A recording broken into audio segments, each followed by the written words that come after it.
Google's high-end touchscreen Chromebook has arrived, and it's called the Pixel, aimed at those who live in the cloud but want a little more from their machine. Like previous Chromebooks, it's extremely fast to start up, and you'll immediately notice its smoothness and speed, which comes from the Core i5 chip and 4GB of RAM for a slick user experience. Its aluminium build quality is really nice and on a par with the best Ultrabooks. We quite like the removal of icon-labelled ports, and the keyboard is impressive, as is the etched glass trackpad. If you spend your life on Google Docs, this is going to be a seriously tempting proposition. Now, the 12.8-inch 3:2 ratio display also claims to offer 18% more vertical space than 16:9, but perhaps more importantly, the Pixel has the highest resolution screen of any laptop, with its incredibly beautiful 2560 by 1700 pixel display.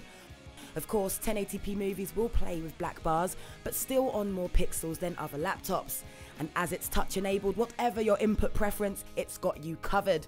But while the high screen is lovely for flicking through the web, it does feel a little top-heavy. Saying that, when screen flicking, the display doesn't seem to be picking up any grease or sweat, which is impressive, but the Pixel does start to get a little warm on the lap after a short while.